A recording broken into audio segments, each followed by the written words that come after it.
बर्र-ए-सग़ीर में ख़ासकर इंडो पाक में एक मसला काफ़ी अरसे से ज़ेर बहस रहता है। हर किसी को इस मसले से कभी ना कभी, ज़्यादातर लोगों को तो नबर्द आज़मा होना पड़ता है और राय काफ़ी हद तक मुनक़सिम है। और नॉर्मली लोग राय बनाते हैं अपने मफ़ादात के पेश नज़र, जो उन्हें सूट करता है वो उनकी नॉर्मली राय बन जाती है। आप न्यूट्रल होकर सोचना बहुत मुश्किल काम होता है। और वो चीज़ है कि जॉइंट फैमिली सिस्टम हो या न्यूक्लियर फैमिली सिस्टम, कौन सा फैमिली सिस्टम ज़्यादा बेहतर है या होना चाहिए।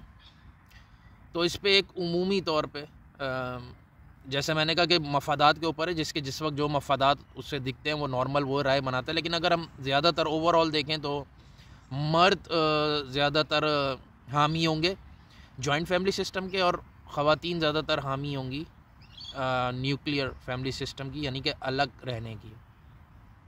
मर्द क्यों होगा? आम तौर पे उसकी वजह यह है कि मर्द शिकार, उसका जहन शिकार के हिसाब से बना हुआ है। तो शिकार जो है बेहतर होगा अगर आप उसे एज अ टीम स्पोर्ट करोगे, यानी कि 4-5 लोग मिल के जंगल में शिकार करने जाएंगे तो वो ज़्यादा फ़ायदे में रहेंगे बनिस्बत इसके कि अकेला बंदा चला जाए शिकार पे। औरत का क्यों है? क्योंकि औरत को प्रिवेसी चाहिए है, इसलिए उसका मौक़िफ़ ये होता है कि अलग रहे। गो के उसका मौक़िफ़ फिर बाद में जब वो सास बनेगी तो शायद बदल जाएगा, वो उसके उस वक्त के हालात के हिसाब से होगा, जो कि विच इज़ परफेक्टली फ़ाइन, कि इंसान के जो हालात हैं फिर उस हिसाब से उसको चीज़ वो ठीक लगने लगती है। अब ये जॉइंट फैमिली सिस्टम का एक्चुअल कॉन्सेप्ट क्या है, ये जब मैं यानी कि अपनी शहरी लाइफ से बाहर निकला तो मुझे थोड़ा सा फिर ज़्यादा समझ आया कि यार ये कॉन्सेप्ट क्या है। तो आज मैं कोशिश करूँगा इसको थोड़ा सा इस अंदाज से सम अप करें कि हमारी डिसीजन मेकिंग में या हमारी एटलीस्ट राय में हमें एक क्लैरिटी सी मिल जाए कि यार ये किस वक्त और क्या चीज़ कब होनी चाहिए या कब होती है। तो जॉइंट फैमिली सिस्टम नॉर्मली जब होता है कि जब या तो साझे की खेती हो। साझे की खेती का मतलब क्या है? यानी कि आपकी इनकम जॉइंट हो, आप 3-4 भाई हो और ज़मीनें आपकी साझी हैं, सब मिलके मेहनत करते हैं, एक ही टाइम पे उसका फल उतरता है, गंदुम जो भी आपने किया वो आता है, माल आता है। अब आप चारों में कैसे डिवाइड होगा? अगर आप अलग अलग रहते हो, अलग अलग दूर दराज हो, सबकी फैमिली अलग है, तो वो किस हिसाब से डिवाइड होगा? एक के 6 बच्चे हैं, एक की अभी शादी नहीं हुई, तो मतलब सबकी ज़रूरियात भी डिफरेंट है, सब कुछ है। तो ऐसे में जॉइंट फैमिली सिस्टम, मगर वो जॉइंट फैमिली सिस्टम इस तरह होता है, उसकी रिहाइश ऐसे होती है कि एक ये मैंने पाकिस्तान में देखा है, मतलब कराची से दूर की जगहों की बात करूँ, देखने में एक बड़ा सा घर होगा, बड़ा दरवाज़ा, बड़ा वो एक कंपाउंड है एक्चुअली वो, और उसके अंदर छोटे छोटे अंदर से यूनिट बने हुए, वो सब भाइयों के अलग हैं या फैमिलीज़ के अंदर सब फैमिलीज़ हैं। तो बाहर से एक बड़ा गेट है जी, वो फला डेरा फलाना, अब उस डेरे के अंदर जो है ना 8-10 घर बने हुए। तो अब क्या है, क्योंकि इनकम सेम है तो उस घर की इनकम सेम है, सब बच्चे उसी में ही खाते हैं, वहीं खेलते हैं, सारा कुछ है। दूसरा ये कि आपको ख़तरात हों और ख़तरात साझे हों, तो आप ख़तरात से बचने के लिए जॉइंट फैमिली सिस्टम बना लेते हो कि एक बड़ा कंपाउंड है, उसके अंदर आपके बच्चे खेल रहे हैं। आपको नॉर्मली जानवरों से ख़तरात होते हैं ऐसी जगहों पे, दूर दराज के एरियाज़ में, तो आपने कंपाउंड बना लिया। जिस तरह कराची में हमने देखा कि यार गली वालों ने मिल के बैरिकेड बना के कंपाउंड बना लिया डकैतों से बचने के लिए, तो क्या वो उन्होंने एक तरह की जॉइंट फैमिली बना ली, अंदर सब यूनिट अलग थे लेकिन वो मोहल्ला या वो गली जो है वो एक बड़ा यूनिट बन गई, क्योंकि ख़तरात सेम थे। अब क्या है, इसी तरह इससे ये होता है कि यार आपको ज़मीन का किसी हद तक बंटवारा अभी नहीं करना पड़ता, और बुज़ुर्गों के हाथ में गेम रहता है, तो बुज़ुर्गों को ये सूट करता है, इसलिए बड़े लोग जो हैं वो चाहते हैं कि यार मेरे बच्चे अलग ना हो, क्योंकि बच्चे अलग होंगे तो जो बुज़ुर्ग है वो फुटबॉल बनेगा। सबों को आपने देखा है कि जब भी हिस्सा बकरा हो गया ज़िंदगी में, आपने जायदाद की तकसीम कर दी, उसके बाद बड़े मियाँ की औकात जो है वो फुटबॉल जैसी हो जाती है। ठीक है, तो ये ऐसी सिचुएशन में होता है। अब नंबर 2 है कि यार न्यूक्लियर फैमिली सिस्टम कहाँ होगा। ये नॉर्मली शहरों में बहुत सूट करता है और शहरों में यही होना चाहिए, क्योंकि जहाँ पे अगर आपकी छोटी जगह है और रोज़गार सबका अलग अलग है, साझे का ना रोज़गार है ना साझे ख़तरात हैं, तो फिर ऐसे में न्यूक्लियर फैमिली सिस्टम होगा।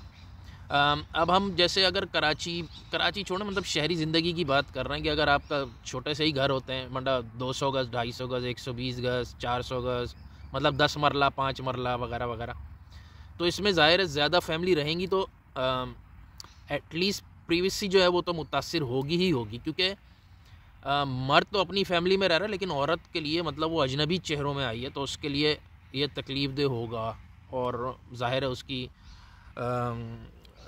मुतासिर होगी प्रीवियसली।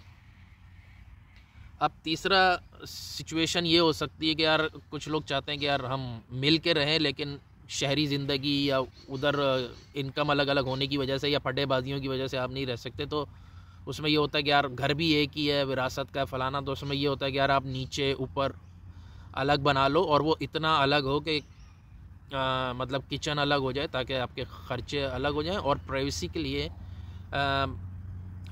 कोई भी बग़ैर इजाज़त आपके घर में आ ना सके, मतलब उसे नॉक करना पड़े, उसे बेल देनी पड़े तो वो आ सके।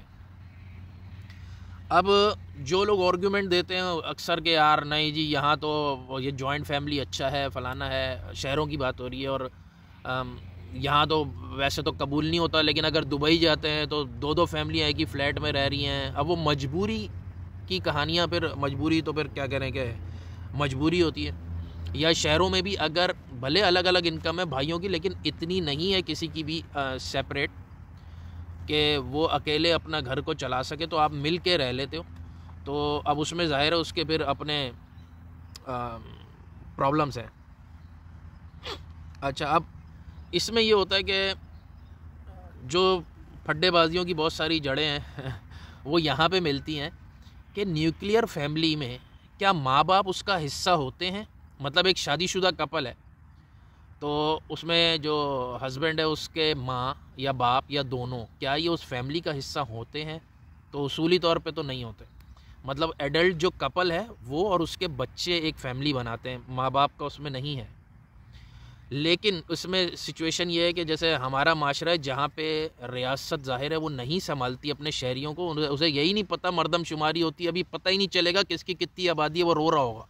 जिस शहर की 2 करोड़ आबादी है उसकी 1 हो जाएगी, किसी की 1 है, सवा, अल्लाह ही जाने कौन रह रहा है क्या है, और रियासत को लेना देना भी नहीं है कि हमारे मुल्क में कितने इंसानवर रह रहे हैं। अगर जानवर ना कहूँ तो चलो इंसानवर कह लो, तो उसे कोई लेना देना नहीं है।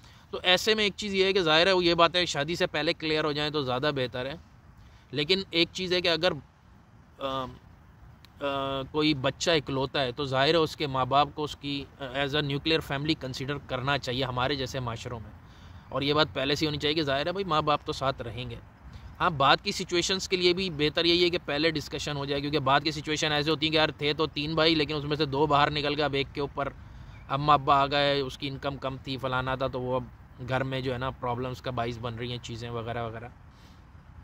तो ये तो बहरहाल फिर अब एडजस्टमेंट की और उसकी बात है। तो खैर ये एक मोटा मोटा कॉन्सेप्ट था कि जॉइंट फैमिली और न्यूक्लियर फैमिली और हाइब्रिड सिचुएशंस वगैरह वगैरह का। तो उम्मीद है कि ये चीज़ आपको क्लियर हुई होगी और शायद ज़िंदगी में कभी ये बातें आपके काम आए। अल्लाह हाफ़िज़।